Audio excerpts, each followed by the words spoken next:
Cawapres paling ideal menurut Anda, apakah Gibran atau dari tokoh NU? Tokoh NU itu ada Muhaimin Iskandar, kemudian ada Mahfud MD, kemudian ada Hovifah, terus kemudian juga ada Erick Thohir.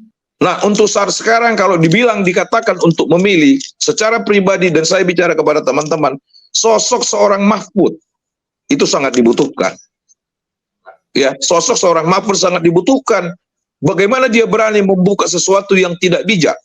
Kita dulu yang mendukung Pak Jokowi, Bang Gibran ini kalau bisa ya diperkenankan ya 5 tahun ke depan supaya benar-benar matang, karena memang tingkat kedewasaan kita itu di negara ini sangat dibutuhkan.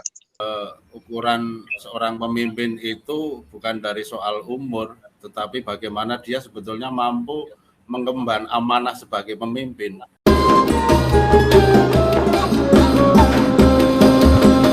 Dari kasat mata sebenarnya bahwa sosok Pak Prabowo ini 10 tahun ke belakang juga kita tahu percis lah, dia punya integritas, idealisme dan loyalitas kepada negara ini.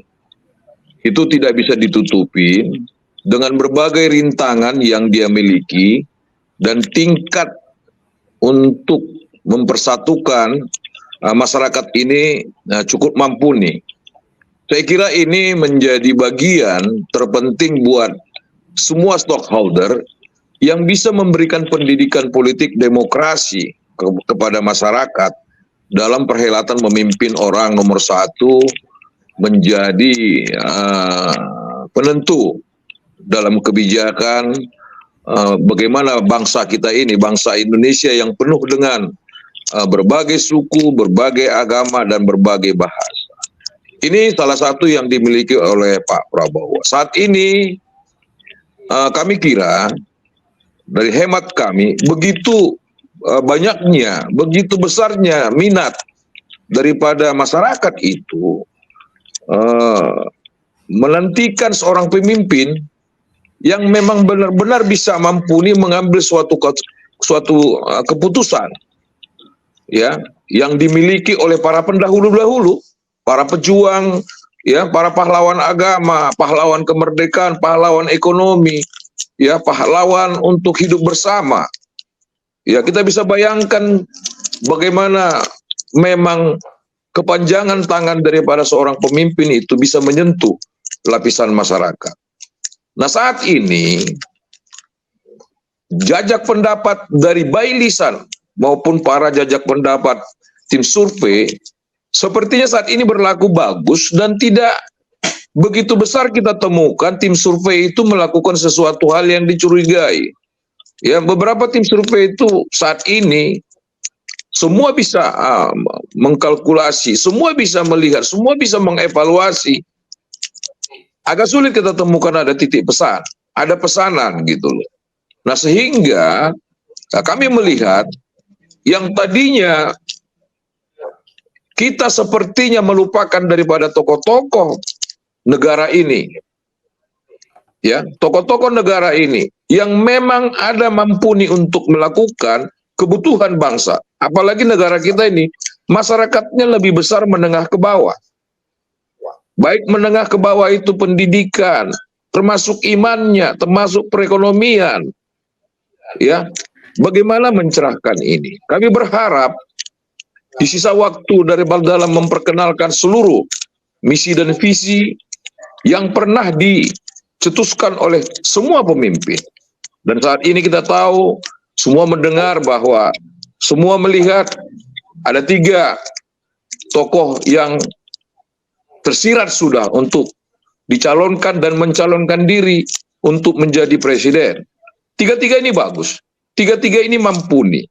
Mari kita bersama memilih di antara 3 ini yang benar-benar bisa menjadi nahkoda kita 5 tahun ke depan. Sehingga kami dengan teman-teman yang lain, baik generasi muda, generasi menengah, bahkan kepada para orang tua, kami minta ikut bersama. Ayo kita membedah kebutuhan masyarakat ini. Siapa yang punya misi dan misi? Adu misi dan misi aja untuk melakukan perbaikan-perbaikan di segala sektor yang dibutuhkan oleh masyarakat. Saya tahu persis sekarang, khususnya bagaimana masyarakat menengah ke bawah itu sangat rindu dengan posisi-posisi yang memang punya pemimpin yang bisa menerobos. Ini menjadi bagian salah satu pekerjaan untuk para pemimpin yang akan datang. Kalau memang calon yang tiga tersebut, Pak Prabowo, Pak Ganjar, dengan Pak Anies yang harus bertanding, yuk kita jaga, yuk kita kawal. Mari beradu misi dan misi, mari memberikan pendidikan demokrasi, mari penuh dengan senyum dan kasih kepada masyarakat. Tiga-tiganya hebat, tiga-tiganya jago. Dan kita harus punya presiden. Ini yang harus kita cetuskan kepada masyarakat. Baik. Sementara itu, Bang. Baik.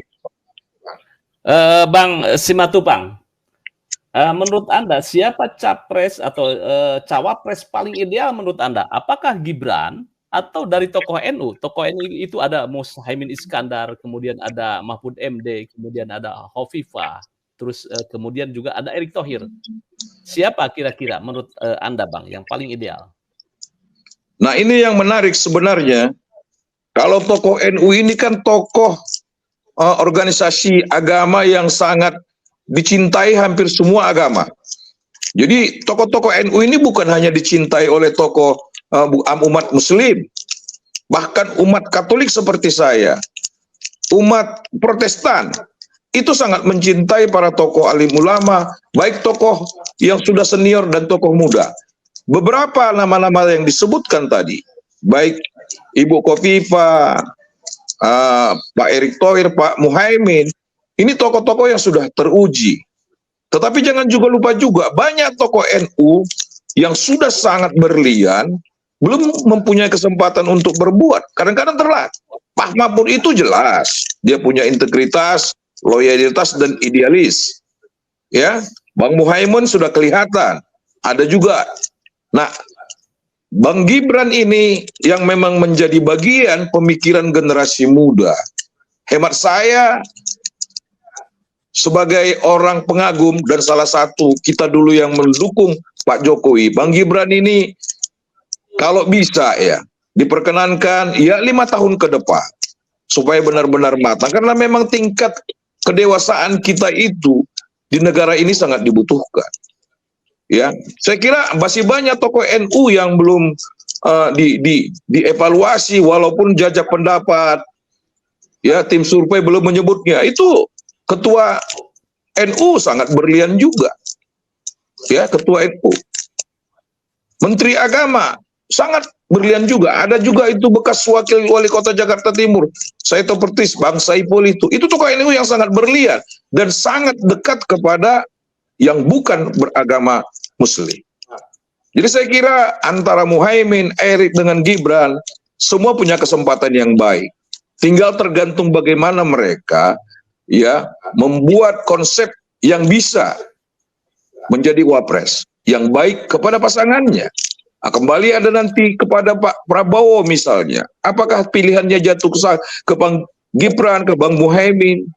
Ini menjadi bagian tersendiri. Tetapi kalau analisa kita, lah Bang Muhaimin itu cukup banyak loh yang namanya nuansa dukung, nuansa menganalisa, dan beliau sudah salah satu tokoh yang teruji dalam berbagai gejolak politik, baik ketika memimpin PKB, baik juga ketika menjadi menteri.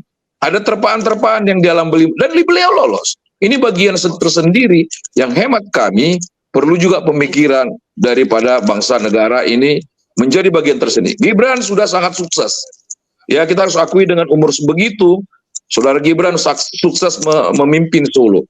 Tapi apakah sudah menjadi bagian tumpuan kita beri kepercayaan untuk menjadi wapres?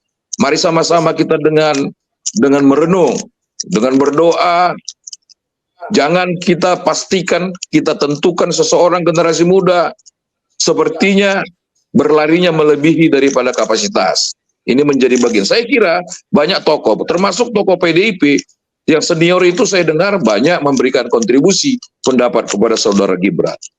Nah, saya berpikir bahwa tokoh-tokoh NU yang lain juga harus menjadi bahan evaluasi baik dari tim-tim survei. Ya, itu sementara dari saya, Mas. Oke. Bang Simatupang, jadi Anda menyarankan Gibran itu 5 tahun ke depan lagi lah untuk berkontestasi. Kemudian kalau saya garisbawahi adalah Anda lebih cenderung kepada sosok Muhaimin Iskandar dan Mahfud MD untuk menjadi wakil wapresnya Prabowo. Itu kalau tidak salah saya menangkap. Apakah betul itu pernyataan saya? Dari segi kapabilitas untuk memimpin organisasi, Muhaimin unggul dari Pak Mahfud.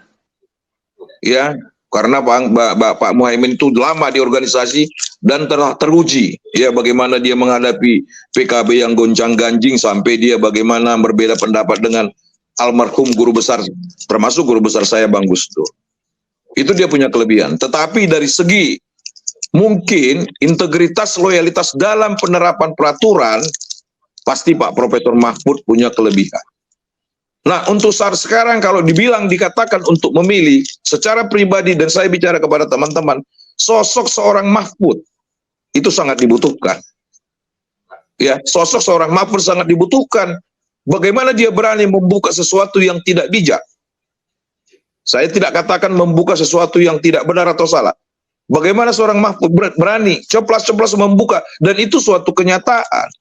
Ini bagian terperinci yang sangat sekarang kita catat dalam sejarah Indonesia. Mayoritas yang dicetuskan oleh Pak Mahfud sebagai praktisi hukum dan paham benar situasi kalau dia mencetuskan itu kalau salah, ternyata lebih besar dan lebih bermanfaat dan pembuktiannya sangat akuratif. Negara ini butuh ini sekarang. Kita tahu sendiri bagaimana di negara kita ini unsur penegakan hukum sedikit terperosok selama ini, terperosot selama ini. Sosok Mahfud, persoalan dengan umur, saya kira ya negara juga sudah mengatakan sampai umur 90 masih bisa berkreasi. Harapan saya, kalau memang harus ada pilihan pertanyaan pribadi dan diskusi sama teman-teman, Pak Mahfud salah satu tokoh NU dan juga digandrungi para tokoh NU layak untuk memimpin Pak Prabowo. Oke, baik. Sebelum saya ke pengamat politik, saya ingin ke Ellen Kurnialis, Bung Ellen. Bung Ellen, ini Bang JS Simatupang ini relawan dari Prabowo mengatakan bahwa Gibran 5 tahun lagi lah untuk berkontestasi di nasional. Bagaimana menurut Anda? Ukuran saya kembali seperti apa yang saya sampaikan di awal, bahwa ukuran seorang pemimpin itu bukan dari soal umur, tetapi bagaimana dia sebetulnya mampu mengemban amanah sebagai pemimpin. Mas Gibran itu anaknya Pak Jokowi, ya banyak orang mengatakan seperti itu. Bahwa kalau dia bukan anaknya Pak Jokowi, barangkali tidak bisa melakukan hal-hal yang produktif, yang cukup revolusioner di Solo. Tetapi menurut kami bukan soal itu, bukan soal Gibran anaknya Pak Jokowi, tetapi memang seperti tadi di awal sebelum saya sampaikan bahwa saya melihat Gibran ini, istilah orang Jawa, punya wadah yang gede begitu. Dia anaknya siapapun misalnya, anaknya Pak Jokowi sekalipun misalnya diberikan privilege, mempunyai fasilitas macam-macam, diberikan anggaran yang besar misalnya di Solo katakanlah. Tetapi kalau dia tidak mempunyai jiwa kepemimpinan yang baik, saya kira amanah itu tidak bisa dijalankan secara baik. Nah, kita melihat Gibran justru tidak seperti itu, tapi bahwa Gibran ini memang layak untuk berkontestasi di nasional ya, untuk mengemban amanah sebagai pemimpin. Oke. Itu saya kira. Baik.